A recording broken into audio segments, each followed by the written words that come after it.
Sevgili dostlarım hepinize merhaba. Ben Başkan 35. Öncelikle hepiniz kanalıma hoş geldiniz. Evet sevgili dostlarım önce bir ses testi yapalım hemen. Sesimizde herhangi bir sıkıntı var mı? Mesajlarınızda belirtirseniz ben de bunu daha iyi görebilirim.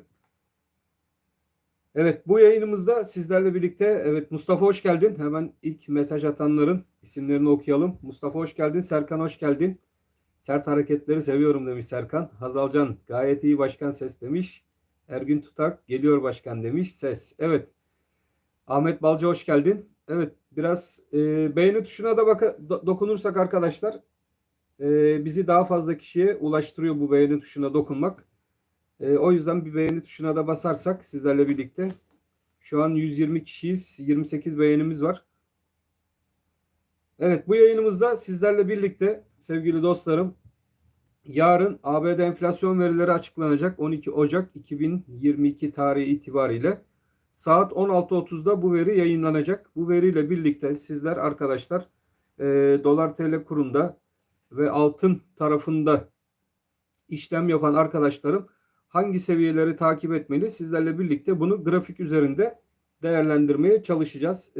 Ne gibi sonuçlar gelirse altın yükselişi olabilir. Ne gibi sonuçlar gelirse dolar TL kurunda oynaklıklar sert olabilir. Bu veriyle birlikte saat 16.30 itibariyle kurlarda aşağı yönlü veya yukarı yönlü sert hareketler yaşanabilir arkadaşlar. O yüzden dikkatli olmanız gereken bir gün. Ben size bugünle ilgili seviyeleri burada zaten bildireceğim. Bu seviyeler üzerinden sizler de kendi takiplerinizi yapabileceksiniz rahat bir şekilde. Özellikle bizlerin dolar TL kuruyla ilgili bu analiz çalışmamız gram altın, gram gümüş, ons altın, ons gümüş ve euro sterlin.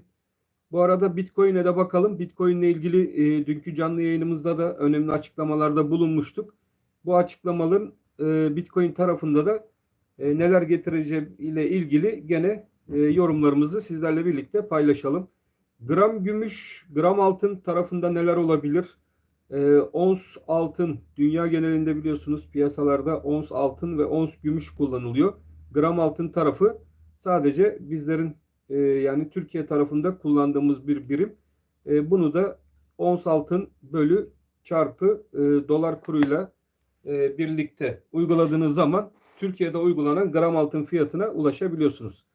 Evet şimdi ABD enflasyon verileri 12 Ocak 2022 tarihiyle 16.30 saatlerinde Türkiye saatiyle 16.30 civarında açıklanacak. Buradan gelecek veriler dahilinde dolar TL kurunda ne gibi hareketler olabilir? Ayrıca 25-26 biliyorsunuz Ocak 2022 tarihinde gene Fed'in bir toplantısı var. Bu Fed toplantısındaki kararlar dolar TL kurunu nasıl etkileyebilir?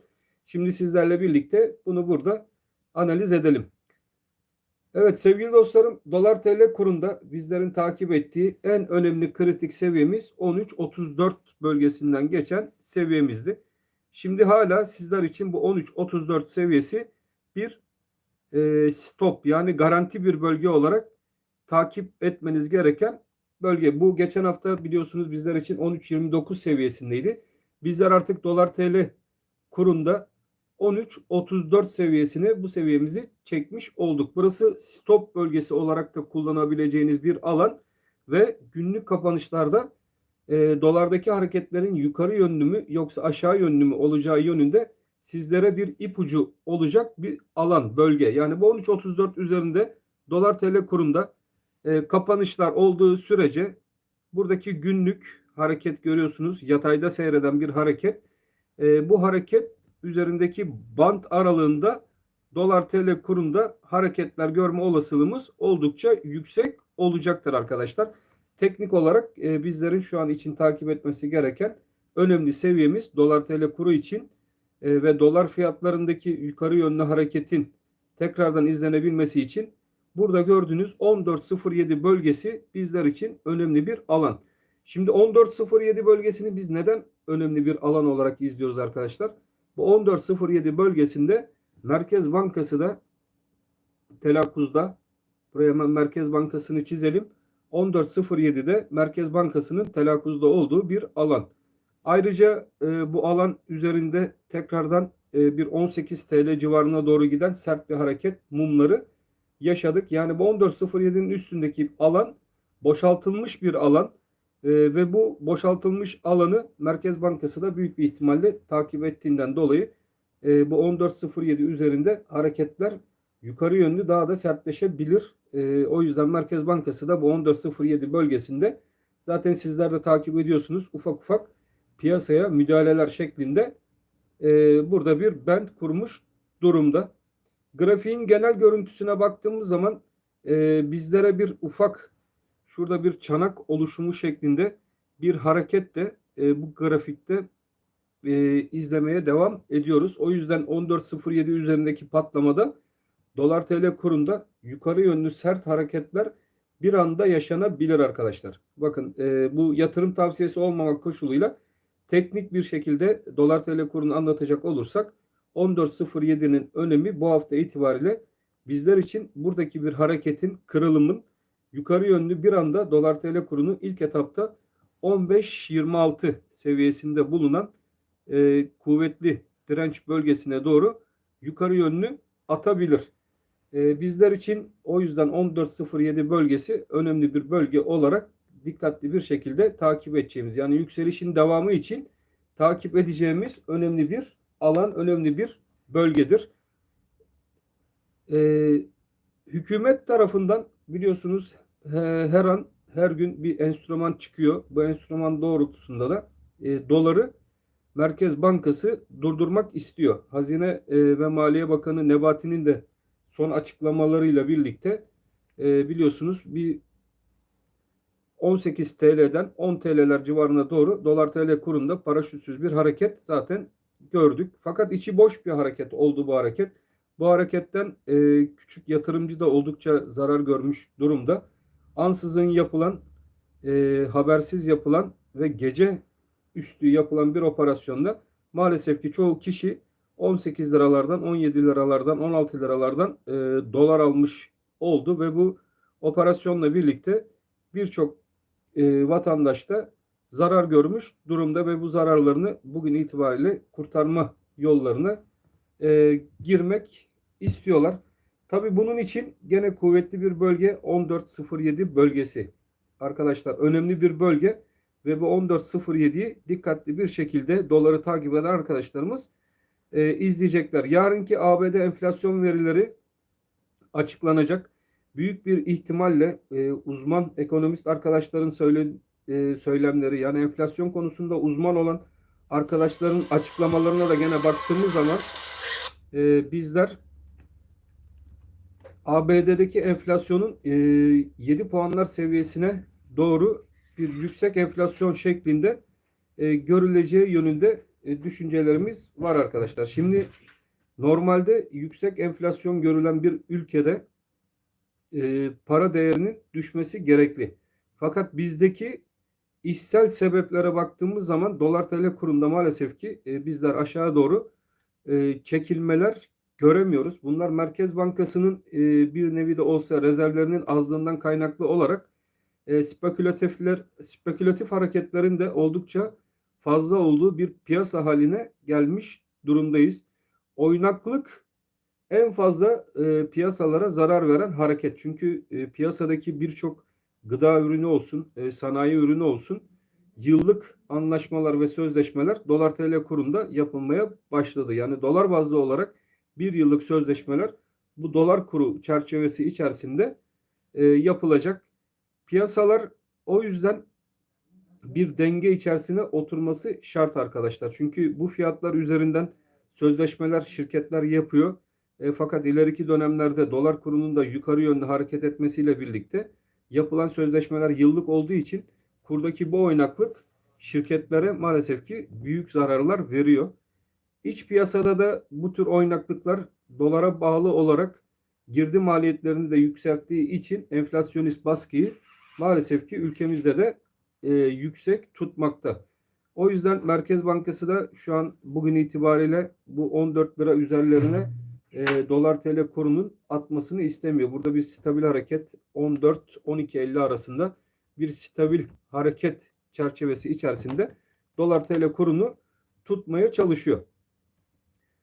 Yarınki hareketler gene dolar TL kurunda stabil olacaktır. Benim düşüncem bu yönde.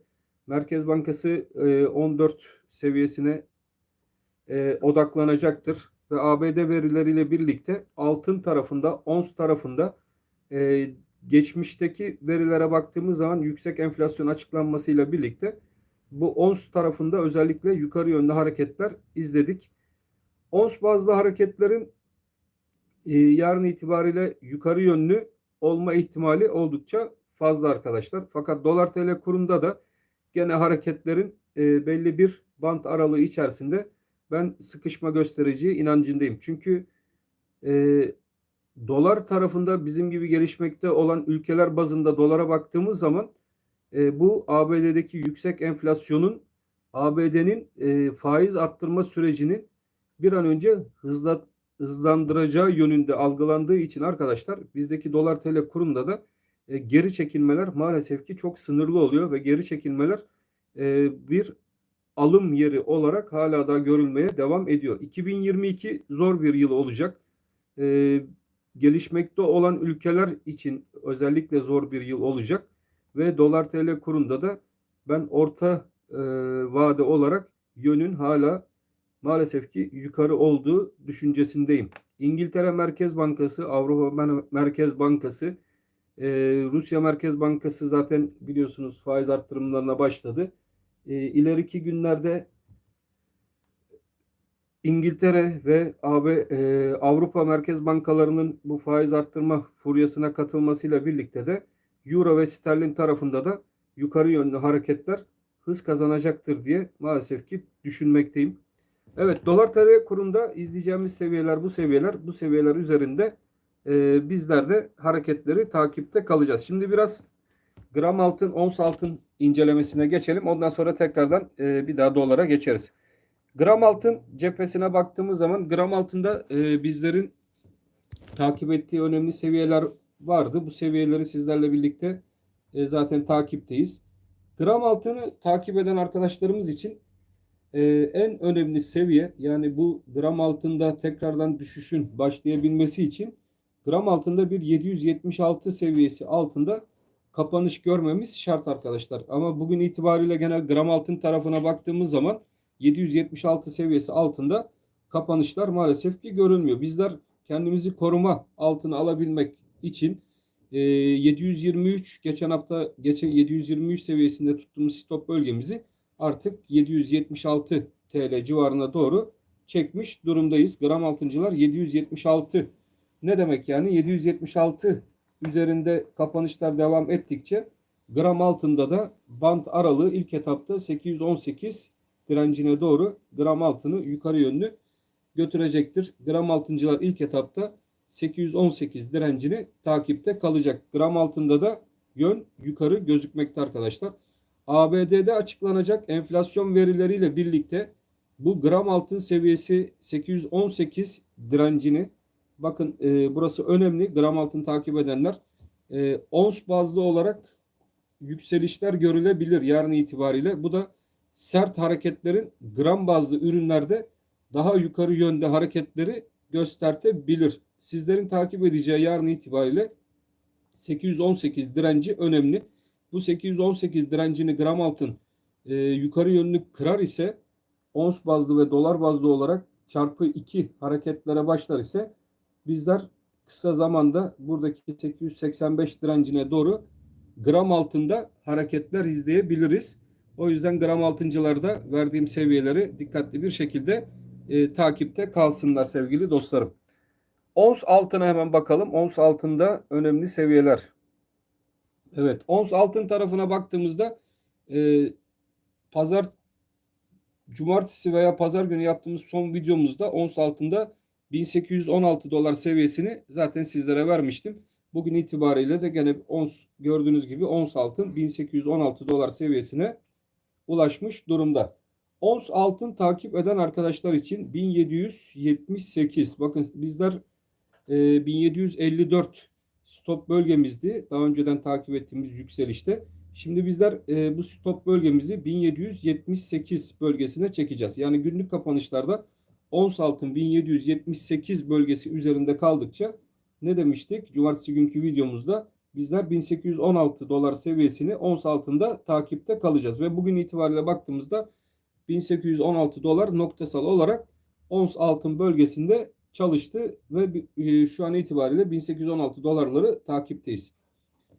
1816 dolar ons takip edenler için önemli bir seviye. Neden önemli bir seviye arkadaşlar? Çünkü 1816 dolar üstünde ons altın kapanışlara başlar ise burada bir 2 günlük ve haftalık kapanış bu 1816 dolar üzerinde bizler ons altında yakalayabilirsek işte o zaman ons altın yukarı yönlü hareketlerine başladı diyebileceğiz. Bir yükseliş bandı artık ons altında yukarıya yönlü sert bir şekilde başladı diyebileceğiz. Ve ana hedef bölgesi olarak ilk etapta 1879 dolar seviyesini sizlerle birlikte takip edeceğiz. Ons altında da görüntü bu şekilde. Yarınki veriyle birlikte ons altında 1816'nın üst seviyelerine doğru ben hareketlerin devam edeceği düşüncesindeyim.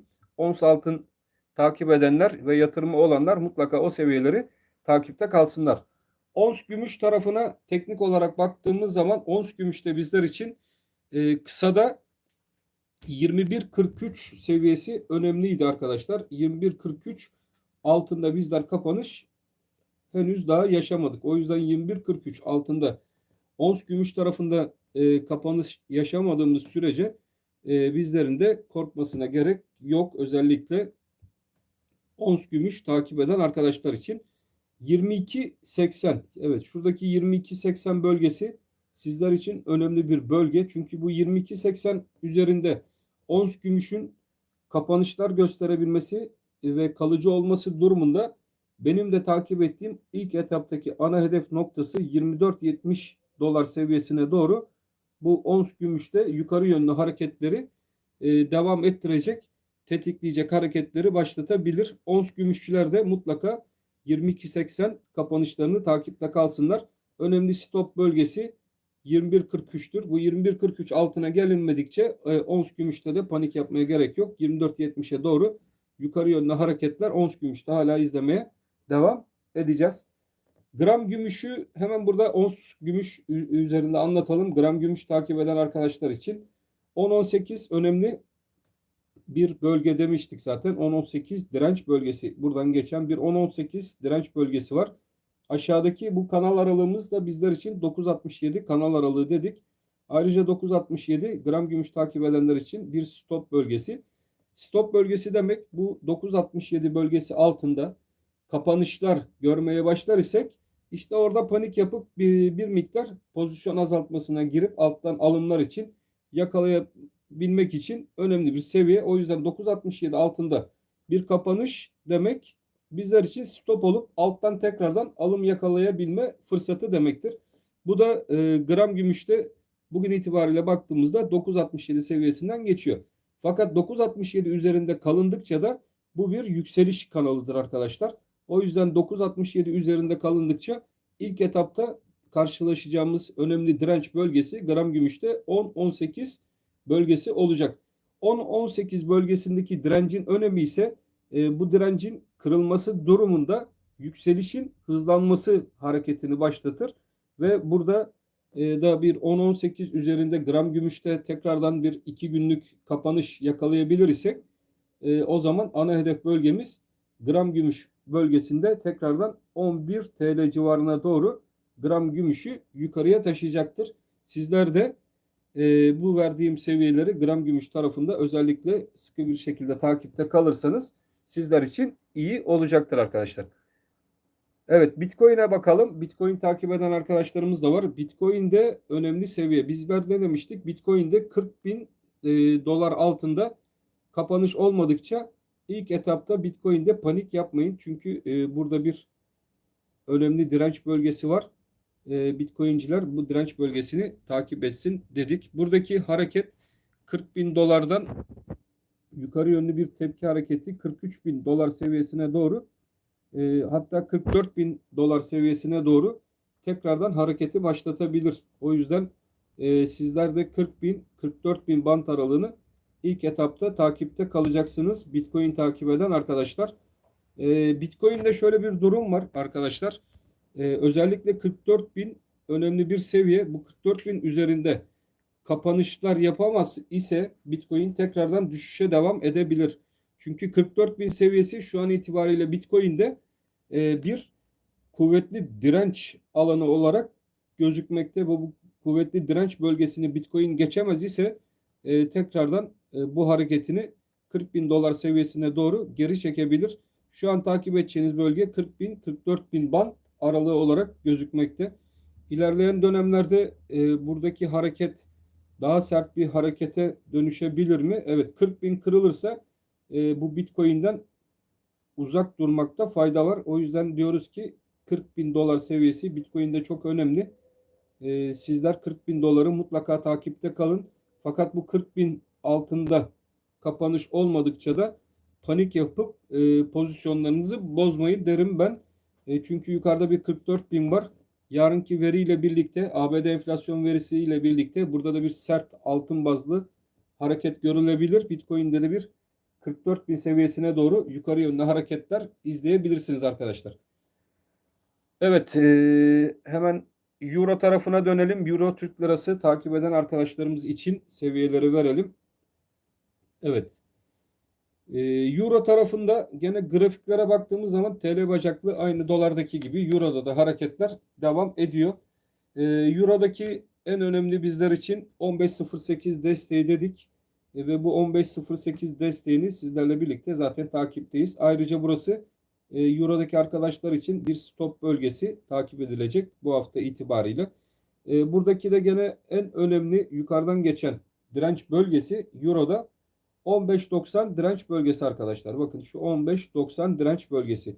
Tekrardan Euro'da yukarı yönlü hareketlerin görülebilmesi için bu 15.90 direnci üzerinde kapanışlar görmemiz şart. Buradaki kapanışları görmeye başladığımız zaman bizler de gene Euro bölgesinde sizlerle birlikte yeniden 17 TL civarlarına doğru bir yukarı yönlü hareket bekleyebiliriz. Merkez Bankası'nın müdahil olduğu, piyasalara müdahil olduğu bu günlerde bu 15.90'da aynı dolar TL kurunda 14.07 önemli bir bölge olmasıyla birlikte Euro'da da gene 15.90 bölgesi önemli bir bölge. Sizlerin de mutlaka Euro takip edenlerin bu 15.90 seviyesi üzerindeki hareketlere dikkat etmeniz şart. Şu an itibariyle 15.08-15.90 bant aralığı Euro'daki hareketlerin geliştiği bant aralığı olarak gözükmekte. Avrupa bölgesinde de enflasyon artık ufak ufak yükselişler göstermeye başlıyor. Bu yükselişler doğrultusunda Avrupa Merkez Bankası da faiz arttırımlarına başlayabilir. Buradaki faiz arttırımlarıyla birlikte Euro'daki hareketlerde 17 TL civarına doğru bu Euro'yu yukarı yönlü çekebilir arkadaşlar. Euro'daki arkadaşlar bu seviyeleri takipte kalsınlar. Sterlin takip eden arkadaşlar için hemen bakalım piyasadaki hareketlere. Evet, sterlin grafiğimize hemen bakalım. Evet, sterlin tarafında hareketler TL bacaklı döviz kuru hareketleriyle birlikte aynı şekilde devam ediyor. Gene sterlinde şu bölgede bir görüyorsunuz 20 TL ve üzerinde bir boşluğumuz mevcut. Bunlara biz bu tür boşluklara gap boşlukları diyoruz arkadaşlar. Bunları eğitim amaçlı sizler de öğrenin.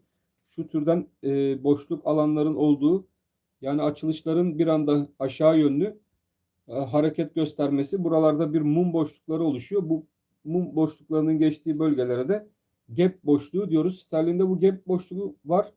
Bu gap boşluğunu sterlin tekrardan doldurmak isteyebilir. Onun içinde bizler sterlinde önemli takipte kalmamız gereken seviyeler olarak aşağıda ilk etapta kısada 18.35 seviyesi, hatta bunu biraz 18.30 seviyesi önemli bir destek olarak takip edilmesi gereken bölge. Şu an hareketler 18.30 18.80 civarındaki, şuradaki özellikle 20 diyelim biz buna, hatta 18.30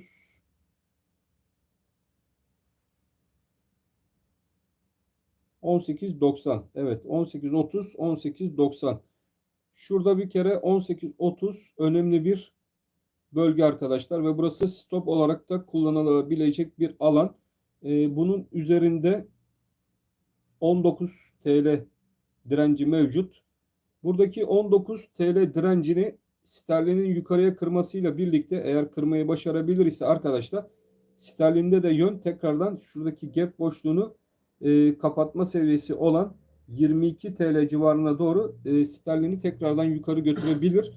Bunun için sizlerin sterlin tarafında olan arkadaşların 18.30 destek bölgesine dikkat etmeleri gerekli. Bu 18.30 destek üzerinde kaldıkça sterlinde yön yukarı yönlü 19 direnci ilk etapta kısada ve onun üzerinde 22 TL direncine doğru da sterlin TL'yi yukarı yönlü götürebilir. O yüzden sterlindeki arkadaşlar da dikkatli bir şekilde bu seviyeleri takipte kalsınlar. Evet, birkaç sorumuzu hemen alalım. Ondan sonra da yayınımıza son verelim. Piyasaları sizlerle birlikte izledik. Bu arada arkadaşlar, sert hareketler enflasyon verisiyle birlikte altın tarafında özellikle yaşanabilir. Ons altın tarafında ve gram altın tarafında bunların neticesinde dolar tarafında, sterlin tarafında, euro, TL tarafında aşağı yönlü hareketler sınırlı olacaktır. TL bacaklı kurlarda duran arkadaşlar panik yapmamalı. Çünkü 25-26 bir FED biliyorsunuz toplantısı olacak. Ayrıca Merkez Bankası'nın bizim bir faiz toplantısı olacak. Bu süreçte bizler faiz tarafında indirim bazlı söylemlerimiz devam ettiği sürece dolar TL kurunda, euro tarafında ve sterlin tarafında yukarı yönlü hareketler, ons bazlı hareketlerin de dediğimiz gibi bu ons altında özellikle 1816 seviyesi üzerinde kalıcılık sağlanması durumunda gram altın ve gram gümüş tarafında da yukarı yönlü hareketler çarpı 2 şeklinde beklenebilir. Sizlerin de dikkatli olması gereken bir hafta. Bu hafta içerisinde önemli açıklamaların geleceği bir hafta. Yukarı yönlü ve aşağı yönlü sert hareketlerin olabileceği bir hafta. Dikkatli olmanızı sizlerden rica ediyorum. Sizler de dikkatli bir şekilde takipte kalın. Çok dikkatli olun dedik. Artık yayınımızı sonlandıralım. Ben hepinizi çok seviyorum. Hepiniz Allah'a emanet olun. Hoşça kalın arkadaşlar.